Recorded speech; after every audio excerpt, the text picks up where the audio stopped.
Radiant team ban. All right, ladies and gentlemen, welcome back to the American Dota League. Thank you so much for joining us, and thank you for joining me specifically, guys. It's been a while, obviously. I want to give a big shout out to both Greg and as well as Kyle Guy for stepping in. I had some business that I had to take care of for that first series, but I am back for the second series, and guys, it's going to be a great one. Top 5 in North American Rejects going at it in a 2-game series. Both teams very strong, showing that they're, pretty strong-willed individuals, willing to take games very late and persevere through all sorts of adversity. We are going to jump into the series right away. Once again, my name is Maud, and with me here tonight to join me is my lovely co-caster, Kyle Guy. How you doing, sir?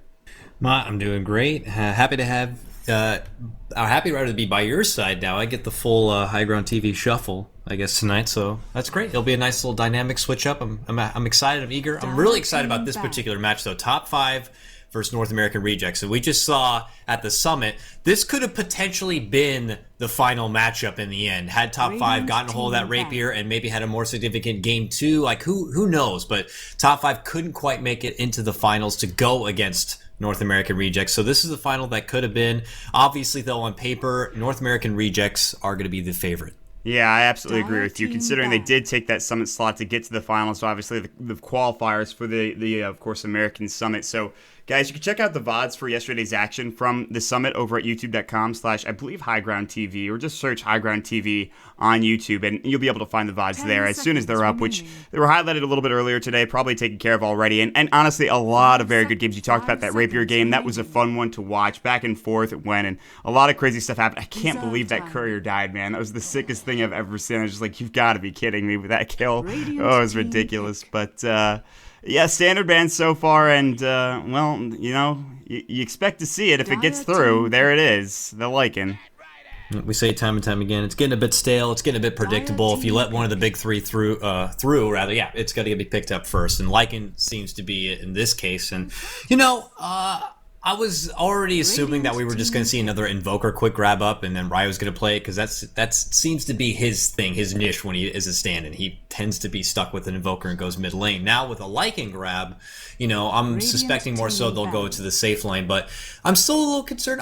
I'm just assuming that Ryo's going to be playing the mid role. It looks like Korok is going to be the one not joining us, if I'm right. Yeah, and then, I don't know, though, because I don't know who Knight is, and I asked Snake King in the lobby, and he's like, I was like, is that this mech or DSMK or just Mech? And he's like, no. So I don't know who Knight is right now, and his Steam profile is obviously blocked, because why not let us see who you are and actually what your name is? So I might just ask here real quick, but yeah, you're right. They don't have the Invoker for Ryu, and like we've seen him play that so often. Like, I mean, I kind of forget his heroes sometimes. Like, does Ryu even play mid anymore? Like, what other heroes does he play? So it'll be interesting to see what he goes for here.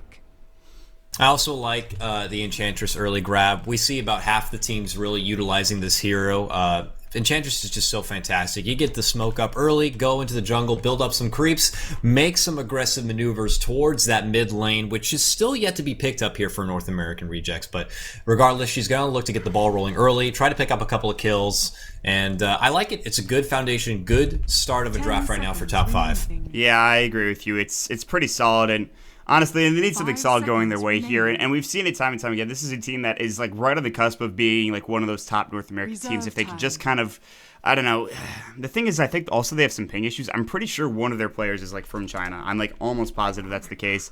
If we check the pings out real quick here, I guess I'm wrong. I don't know. I've heard that Pat Soul is from like not North America, but I guess I might be incorrect about that, because everyone's ping is right around the same. So looks like I was misinformed there, but they're still a really good team. They pick up the Rubik for themselves, and that's a really strong pickup against the Sand King. Even against the Lycan to lock him down with telekinesis if you're trying to run away with that shapeshift.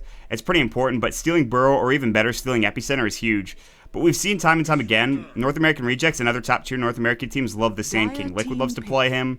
I've seen a Dog play him, which is, I mean, well, we'll not talk about that. But they've also got the Disruptor as well. It's like these two heroes together, it's like peanut butter and jelly, baby. They love it.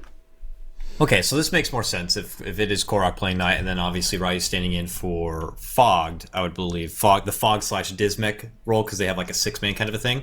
And usually, and I really remember that because you're talking about Sand King, they play Sand King like every goddamn game mod. They play like the last 4 games straight, and it's always Fogg's hero. Fogged, and he's sick of the hero, but he does it so good. So it's like, you gotta play it. Now they got it. There's no Fogged. do we put Ryu Boris on the Sand King? I know he's a personal fan of the hero, so that is a possibility. And now also they grab up a Disruptor who has to be more of a direct counter towards the Bat Rider. Yeah. Fantastic support. He's my number 2 go-to. Glimpse is out of control.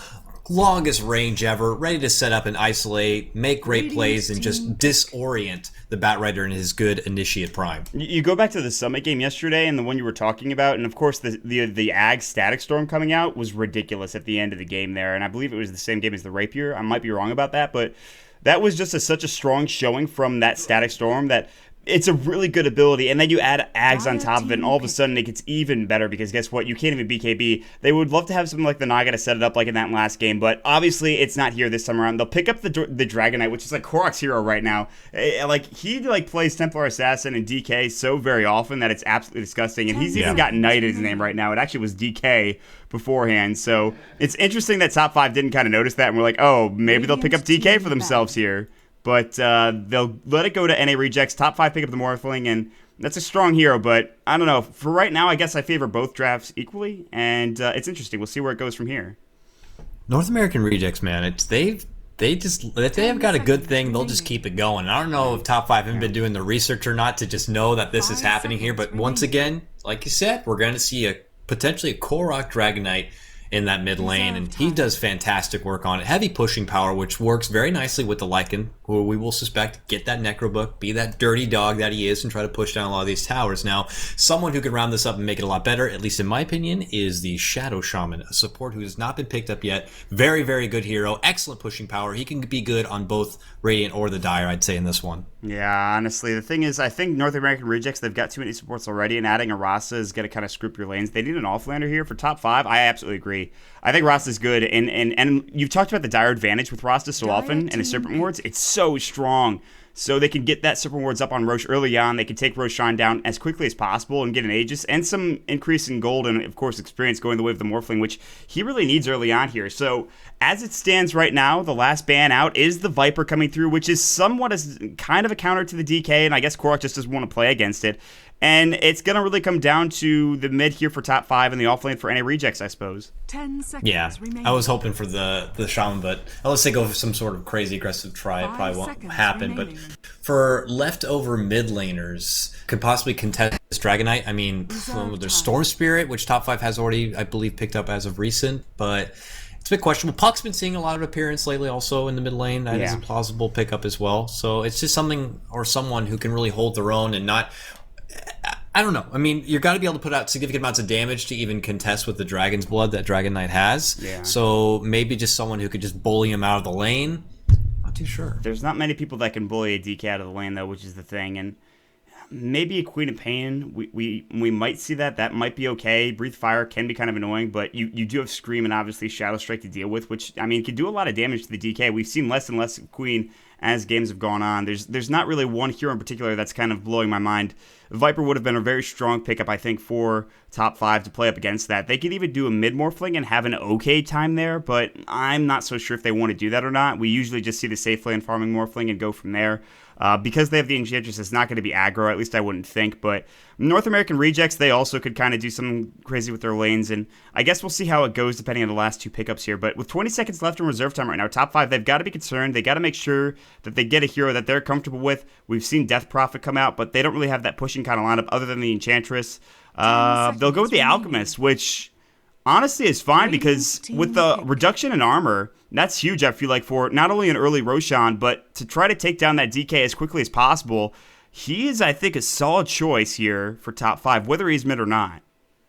Yeah, this is something that feels a little out of left field, especially for the more American scene and not really, over in the Eastern scene, they definitely play Alchemist still to this day. But wow, they're actually pulling it out right now, and I would expect him to probably be played in the mid lane, and with already with Tiburon picking it up, that seems to be the case. And look at this. Step back. We got Timbersaw on the field, which can work pretty nicely against the big, meaty Alchemist.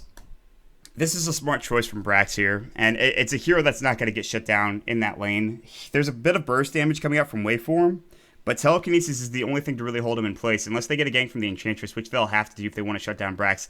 I expect Brax to maybe die once or twice, But, like, is that really going to matter? Because we've seen Brax go down time and time again in certain offlane scenarios, and he still finds the farm, he still gets the items that he needs to get, and all of a sudden, he could be kind of a driving force into bringing his game to the mid to late game and having a lead on top of it. So I think Tippersaw's good, like you mentioned, good against the Alchemist, good against really anything, split push as well. If you throw up some of those Enchantress creeps, he'll take them down with Chakram rather quickly. So, and on top of that, if you get somebody caught in a kinetic field, that's a lot of damage coming up from Brax that you're going to have to deal with. So it comes down to his Arcane Boots timing and what he wants to go after that. I like it. I think it's probably any rejects are I think, favorite, I guess, here, not only in the way they draft, but with, of course, the lineup they field and kind of the names they have on their team. But we'll see how it goes as we do jump into the game. Yeah, the formula they have on their team to me, looks a lot stronger. I mean, they have plenty of push power to fall back on, and they even have great team fight with both the Epicenter and Static Storm. Right. So they have a lot of things they can work with, which is very good. Top 5, it could be a bit more questionable. They have a solid late game. They need to have a strong early game. And then hopefully by the time Bat Rider, if he can get a very quick Blink Dagger, will have a pretty good mid game, and he can try to get the ball rolling on some quick pickoffs. But if any of those things don't go, the rest of it all just kind of falls down. I mean, when you have a Morphling who needs a couple of items just to get on the line and get underway, he cannot have a hard early game. And well, we'll see, man. Nate, NAR, I want to call him NAR because they have this nice new fancy logo. So yeah, they do. The NAR. Yeah. North American Rejects now finally sporting a bit of more professionalism for themselves after recently winning the qualifier. This team's hot right now. They are. At least for this North American team, they must have at least like a 16-game win streak for I don't know how many playoff games they played to get to that point in the finals of the qualifier to the qualifier, but they had to win all of them to get there. Yeah, you're absolutely right, and this is an impressive team. Also joining us tonight, guys, in the cast is going to be what is hip on, of course, the stats, and shout outs to Greg for throwing up his first stat already, and we'll see if he can kind of have better stats than I had in the previous game yesterday. And I know you guys were kind of getting on my case, but that's not easy. It's not easy to find stats that are no joke. It's really difficult to find stats that you're like, well, this is kind of just blatantly stupid and really not important whatsoever. So I try to find decent ones, and hopefully Greg does the same. Some introductions here real quick for NAR, or NAR as they're called now, North American Rejects. They're going to sit around here on the backside just trying to scout things out. Oh, they're baiting Shanks. Shanks is in trouble right now. The Burrow Strike to go. Can they get it? The kinetic field is going to go up. Shanks is going to go down here. Telekinesis first, going to try to get away from that Burrow, but there it goes. The right click should be enough right now. The Timber Chain misses, but the body blocks from Ryu. Easy kill coming out. Could have been executed a bit better, but just like that, they get one kill. And I was going to talk about how some level 1 aggression from North American Rejects could have been good, and they do just that. Man, just a crafty play from a team of crafty veterans. Very nice early pick-off to set the pace for themselves. Top 5 on a small hot streak, clearing out the series in their last go-round just before this. So now they're kind of stubbing their toe here early, and they even interrupted our sweet introduction session with that nice early pick-off. Yeah, they did. But while we've got a second here, we've got Snaking on the Lycanthrope. Looks like he's going to be heading mid or top. I'm not sure. Ryu's going to be at the Sand King roaming right around mid as well. Looking at that mid lane, Korok and his DK. He's even named Knight Korok right now. He wants to be known as the Dragon Knight at this point. Sir Davion of House Targaryen, potentially 1-4-3-7 on the Disruptor, and to round it all out, it's going to be top lane Brax on the Timbersaw. Yep, and for top 5, coming off their 2-game win, they're going to be sporting in the off lane here. The Bat Rider already picked up the DD by Respect My Authority. This is his 3rd game straight playing Bat Rider, at least from what I've seen. He does a fantastic job regardless. Mid lane, contesting up against Sir Korok, it's going to be the stand-in. Tiburon playing your Alchemist. Top lane, we have a Venturing Whatever on your Enchantress hanging by in the jungle. Right next to that, we got Shanks, who fed over the first blood on Rubik. And finally, in your top core role, it is Pat Soul once again. He's playing your Morphling. I like how you mentioned Shanks and how he fed first blood. That was the way you introduced him. Just a little notch right there. Just like, that's that guy. Just so you guys will remember. You tipped your fedora to Shanks as he fed first blood. So there's no Mirana. Definitely been let down. No Mirana tonight. Yeah. My fedora is secure on my head. I haven't tipped it once. It's unfortunate. The neck beard is not as fluffy as it might once have been with the Mirana in game. So unfortunate that it's not picked up, but it's nice to have a breather and get some fresh picks like Tiburon on this Alchemist. And he's doing okay. He's sitting at 5 last hits. Korok's sitting at 8, though. This guy is a veteran at this hero, and he knows how to play this hero. He can just sit, pressure mid lane, get the tower going. Once he hits level 6 and already, he's going to be bottle crowing. No surprise there. Top lane, Brax, he shouldn't be in much trouble here for the most part. He should just be able to get some decent CS and go from there. Pat Soul, same thing. He should be getting some decent free farm as well down bottom. Snaking got harassed with that DD rune, so he missed a couple of last hits, but he's right back into it. And it really comes down to who goes for the first roam or the first gank, and whatever's got to be aggressively jungling here. And it looks like they're going going to scout this out. They didn't see him. 1437 and Ryu might be spotted out, but interesting stuff. We'll see if whatever looks for a potential pickoff here sometime in the near future. And whatever is aggressively juggling behind enemy lines, but getting a bit of bad luck with these creeps. Had this been one stunning creep, he might have considered making a go potentially on the mid lane, but it's a simple little wolf, and over here we got a freaking satyr. So not the best as far as luck as I'm sure he'd like, but for now he might get caught out. Uh-oh, lingering Ryu, the Sand King, catches out, whatever, and now they have to run with the help of the creeps though. Oh, nope, Sandstorm gonna deny it. And now looking to run back. He's in way too deep right now. Nice little stun, and Korok steps in and is like, what the hell were you thinking? And rips him apart. Oh, and Theban got the courier kill on the backside. That's two quick things going their way, and Korok coming through and getting that kill is actually a big deal. He missed some CS by doing that, but he's fine with it, absolutely. Batrider will pick up a solo kill on Snake King using his Firefly, using his sticky napalm, so that's not the best. But the thing that Ryu was looking for was looking to stack his camps up for, later jungling usage, and he realized very quickly, oh, there's an Enchantress here, so he kills him, gets him out of that lane, and of course now, well, mid lane, 1437 taking an unstable concoction of Sand Tormentor is going to work, but as that stands right now, I mean, NA rejects they've got maybe a slight lead here, but the thing is, Morphling's free farming top with 18 last hits going his way.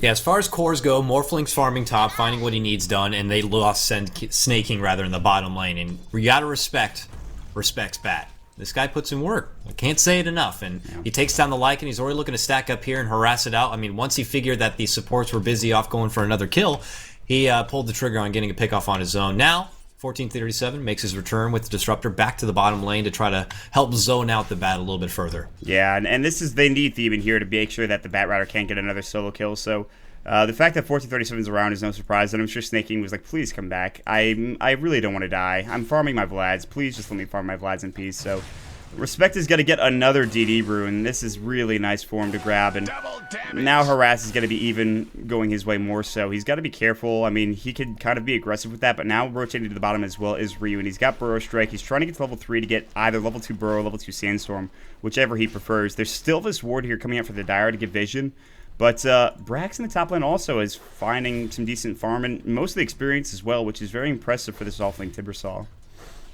Yep. And Korok, he's not too worried about the whole rune control situation just yet. He's just persistent on doing that sweet bottle crow with that fancy schmancy platinum courier that he's flaunting the money around with. But regardless, he's going to sit true in this lane. Look to get level 6, pull out the dragon form, try to snag a tower for himself, and all in the meantime, just try to build in copious amounts of farm so he could be a bigger factor down the road now. Yeah. Top, Brax, trying to hold his own as an offlaner here. His CS, it's 13-6. Not too shabby for, the situation he's been put into. It's only been a dual lane, so nothing too aggressive in his forefront. And with the help, I'm sure, of that passive, the reactive armor, he can take a bit of a lick in here, but keep getting the CS.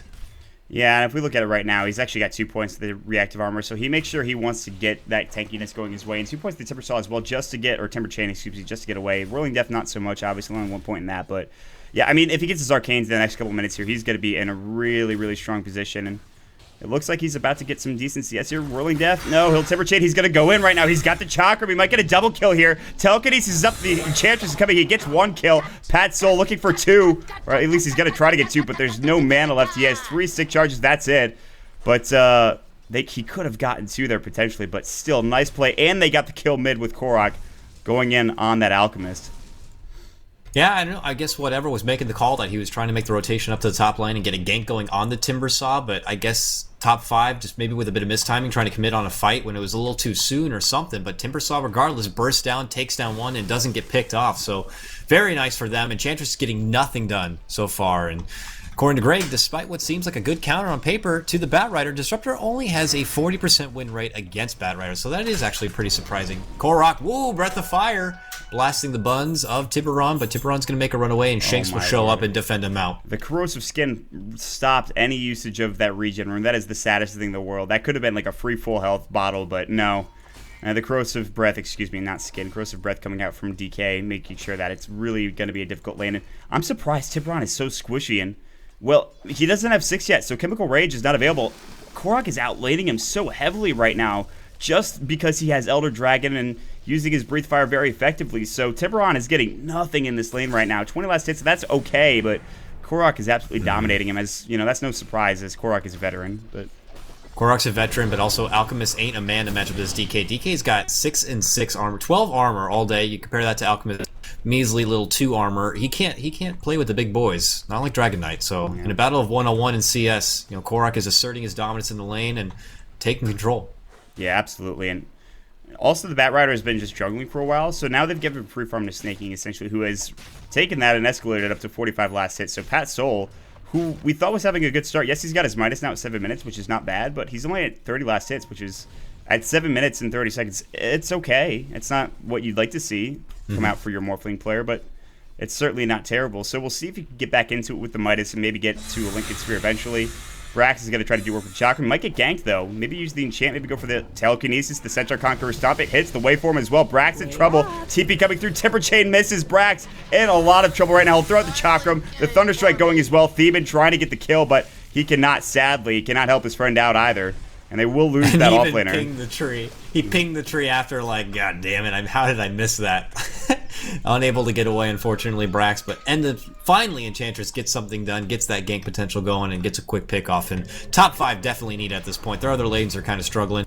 All in the meantime, Snake King picks up his own Vlads, looking to push heavy here in the bottom lane. We'll see when he finds the right opportunity. If he takes down this tier 1, and they also take down the tier 1 in the mid lane, I wouldn't be surprised if right after that they go for the Roche. Yeah, I would like them to see... I would like them to have tier 2 control before they do that, but you could definitely jump in there with like 1 or 2 kills going your way, like get a pick and then go. But, I mean, people usually work for the tier 2 towers as well, but North American rejects, they're kind of aggressive, and with the heroes they have, they certainly can be, especially with Brax kind of zoning people out. He'll get a kill on top as well. He's also cleaning house. Yeah, he's not only zoning people out, he's dancing around this Rubik and rips him apart with the help of Chakram. Don't be mad.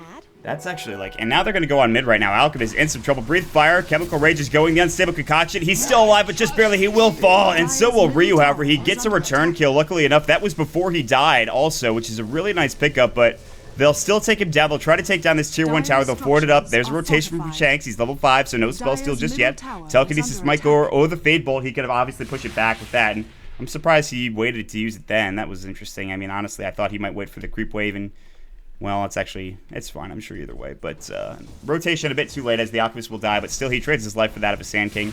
Ryu, how's Ryu doing right now? 800 gold in the bank, actually, not too bad. And he has level 2 Sandstorm, so if he's got some stacks going his way, he could certainly use them to his advantage. However, 1 stack is Mud Golems, so that sucks. And no other stacks left here except for this small camp. Yep, bit of bad luck, but he's looking already to probably stack this side camp, do it with the Sandstorm, inherit that Blink Dagger, and just really start to have a party. And speaking to someone else trying to inherit his Blink Dagger, respect. Look at this Lycan, way past enemy lines here, just feels very confident being behind the tower, pulling all the way back, but Bat Rider very close to getting his own Blink Dagger. He also knows Bat has no mana. And look at this, just staring at each other. Snaking he doesn't really give a crap here about this Bat Rider. Bat Rider's going to jump on him for a second here and just try to zone him. All that Snaking was waiting for was a creep wave, so he'll make new wolves and try to take this tower down, at least put some pressure on it. With the Bat Rider here, I'm not sure if he could take it. They need another hero to maybe try to secure this tower. He'll back away now, and Snaking has got 70 CS, and that was at 10 minutes, so he's doing very well. He's very close to that Necro 1 already, and that is a huge item for him. So I think right now Snaking is doing very, very well. Up top, Morphling, 46 CS at 10 minutes. That's not the benchmark you're looking for. A lot of people say, listen, you got to get 50 and 10, and it's not quite there. He's been kind of harassed a bit and kind of brought down from time to time. No deaths to him just yet, but still.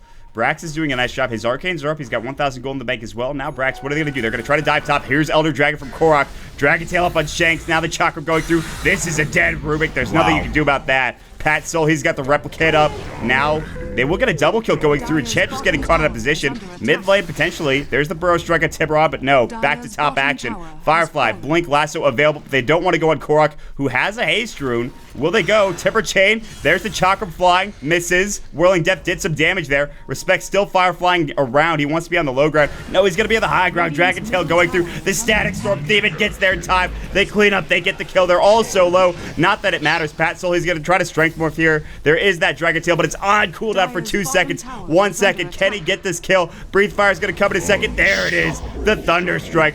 Double kill for Korok. Sir Davion, the Knight. Korok getting it done. 10-3 the score. And all while that's happening, Snaking, he takes 2 towers. Oh boy.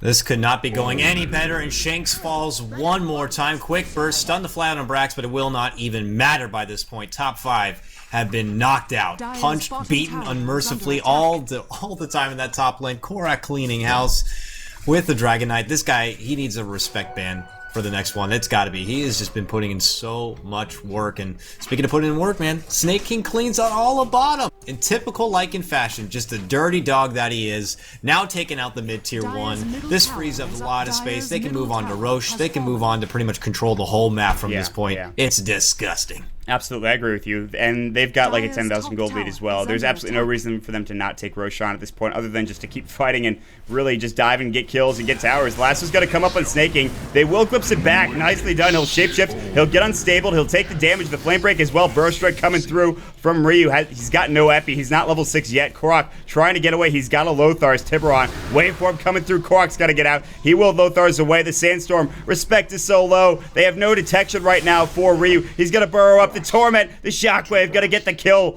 from the Satyr. Nicely done there. They'll lose Ryu, but oh, they were so close to getting that Bat Rider. He will survive with about 50 HP heading back to base now. His Tranquils are done. And, well, at least that's something. They got Ryu Quark on the backside looking for whatever. They haven't scouted each other out yet. Now they will know that he's there. But still, it's looking really bad for top 5 here. Korok's Shadow Blade timing is one of note. Within the top 10 fastest, he's certainly causing some destruction. Thank you, Greg. Nice. Pat Soldo in a bit of trouble, quickly bursted apart with the help of Static Storm and the Timber Chain to follow. They make quick work of the precious Dark Horse core of top 5, and this is looking pretty bleak for top 5. They look so good in the last 2 series, but I don't know, man. What do you think? Is it the draft, is it the playstyle, or is North American Rejects just on a whole nother level? The draft is... I don't know, I feel like they were going something with that Alchemist, and it just hasn't panned out. The top lane, they didn't secure enough farm for Pat Soul. If you're going to go for a Morph lane, just go for a tri-lane altogether. Don't have any chances in the jungle, I feel like, but... you know, they would know better than I would, but this game is certainly not going their way. You could blame it on a multitude of things, but I think a lot of it has to do with the play that North American Rejects are having right now. And Snaking getting those 2 towers plus the CS that he's got at 14 minutes in is disgusting. Korok winning his lane so massively, and Brax not getting gagged nearly as hard enough as he should have been. He's got a soul booster already, so yeah, they're so far ahead at this point that they could just kind of afford to throw bodies at towers and try to take, you know, weird objectives in fights and still get, you know, a kill or 2 or even a team wipe out of it. So we'll see. Snaking's got a DD. He'll have his wolves up in a second. He can even pop the Necro 2 if he wants for this tier 1 tower. There's no way they should defend this. 1437, he's level 8 right now. Whatever, level 6. So there's a bit of level discrepancy. Oh, there's the glimpse coming in the kinetic field as well. Brax now looking for a Chakram potentially. Timber Chain first. Whirling Death. There's the Chakram. Brax cleans him up. And now they'll go for the tier 1 tower, and that's going to be... It's going to... I don't know. There's not much top 5 can do to get back in this one. Man, I love that ability. Glimpse is just so good. Just far across the whole screen, easily catching back and taking the chances for a nice little pick off. Now with numbers on their side, all the creeps, the wolves, the what have you. Dragon form now pop. It's level 2. Going to town. Stunning Shank. See you later. Quickly bursted apart. Didn't even have a chance to breathe or say his last prayer. The Rubik falls. The tier 2 falls.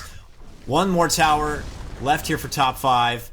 Top 5 mod have yet to take their first tower. Yeah, right now it's starting to become the perfect game for NAR. They've only lost a couple of heroes. There's 4 kills going the side of top 5, and the only person that's died more than once is Ryu, who's apparently feeding for NA Rejects right now, as he's died twice on that Sand King. Such a feeder. Seriously, guys. Report Ryu for feeding. They're going to go ahead and use that glyph. Now they're going to pop the Unstable Concoction. Telekinesis as well. Korok in trouble. They're going to Telekinesis him back and Waveform through. Too much damage for Korok to deal with. Brax on the run. He's out of mana right now. They will get away in time, but they will lose their Sir Davion, the Knight. Korok, he's down. So a nice pick off and a good defense. They're still chasing. Tiburon leading the way here. He actually has a buckler. He's trying to get to that mech. Brax now. He's got some mana, but he'll Temper Chain away. Ryu might be left out to dry here. He has a Blink Dagger, however. I don't expect him to die. They're still chasing this Ryu, running as fast as his little legs can carry him. And skittering, I should say, is a more apt word, but Ryu's going to back off, and now he's like, all right, they're not following me anymore. Time to go back into the jungle and farm some more, so we'll see. That was a bit of a pointless chase. I think either the North American Regions could have pulled off after getting the second tower and just shifted into something else, whether it be make their moves to the Roshan Pit or what have you, or even by that point, top 5 could have moved out from the base and gone elsewhere. That was just a bit of wasted time. from both teams, just one lingering in a little too long. They got the tier 3 down to half-life, which is something. And they're actually still committing up here in the top lane, but for the most part, it looks like Snake King's going to reside at the bottom now and just try to slowly siege his way in. 1437 getting lassoed up right now. This might be the fight they're looking for. Waveform coming through. They'll take down Thievin. Epi going up, though. Patsoul getting burrowed, but there's no follow-up here. Ryu a bit off the mark. His team not really there to help him out. Some miscommunication going, but they lose Thievin. They lose 1437, but it looks like they're about to take Roshan here, and that's probably a worthy trade if they can get it down quickly enough, and it looks like Top 5 have no idea this is happening. Yeah, they can get it down quickly enough. My God. Roshan is getting his ass beat royally here in the pit. Jesus Christ, the Necro Book, the Wolves, and what have you, ripping it apart terribly. They're going to hand it over to the Lycan. No real surprises there. You know, it is questionable from time to time because sometimes the Lycan will pop off his shapeshift, then die, and then when you come back, you're pretty much a shapeshiftless little Lycan man running around. And I mean, they'll probably look to make it work. He'll probably, you know, expend his full life without even using it and then go for the second one. Well, the thing is, too, also, when you use Shapeshift, especially if it's level 3, it's got a 40-second cooldown, so... Yeah, that's really small. If he can get up to level 16, which he's actually kind of far away from, maybe that makes sense, but he'll pick up bots nonetheless right now. He might head back home and get some mana. He's manaless as it stands now. Korok bought a Maelstrom. Looks like he'll be going from the owner. He actually just needs the Gloves of Haste, which he'll have in just a second here, and then Mjolnir, which is not too far away either, the Recipe and the Everstone and what have you. So Bloodstone was done for Brax. Now they have the top 3 in net worth by a wide margin. Patsoul's not even close with Dreads, Aquila, and a Midas, and that is not giving you what you want as a Morphling here. They'll smoke up, but guess what? Those Wolves spotted it out immediately. Ping's coming through. They should have seen that. They're all off the map now, so they've got to know.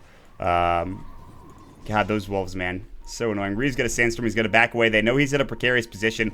And if this goes poorly for Top 5, you've got to expect them to maybe drop the GG soon. But they're going to blink Lasso. Ryu getting caught out of position right now.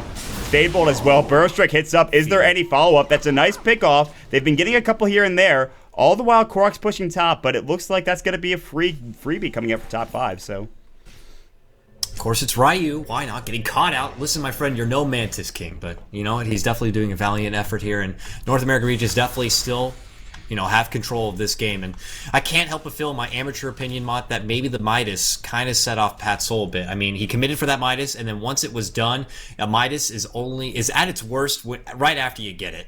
And then they just really started turning up the accelerator on making the fights happen, and Morphling couldn't get anything done, and just really hasn't inherited a lot of farms since that point. Yeah. Now just a Void Stone on hand. This is nowhere near Lincoln's, which maybe he should have considered going for initially, but you know, I know Patsoul can make farm happen, without a doubt, but it's really hard right now. Yeah, it's clear that I mean, I agree with you. The Midas pickup here against this kind of aggressive lineup is questionable at best, but I think maybe they had faith in their like high ground defending abilities, their pressure stopping abilities here. I mean, they've got some counter push a little bit, to say the least, but I agree with you. He might have been already halfway done with his Lincolns right now. I don't think he would have been able to complete it, but he would have gotten close, and at least that's an item, and that's more than you could say about Midas, which it gives you attack speed, but that's it. I mean, and the extra gold is nice, but if you're losing at like 20 minutes, you need to kind of make sure that you're getting at least some items. And, oh boy, I don't know who got that, but now, nope, Korok is gonna drag a tail. The Mjolnir charges up as well. Oh boy, that Bat Rider.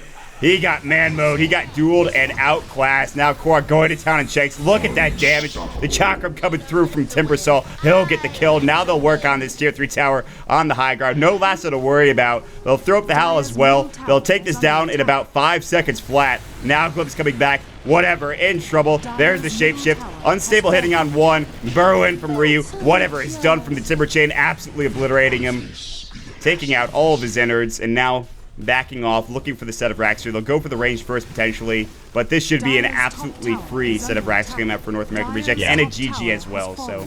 Smart call, smart call. I mean, there's just nowhere to go. At that point, they're suffocated, and they couldn't get anywhere. There was nowhere Morphling could go safely to try any sort of farm to contend with this. It's just over by that point.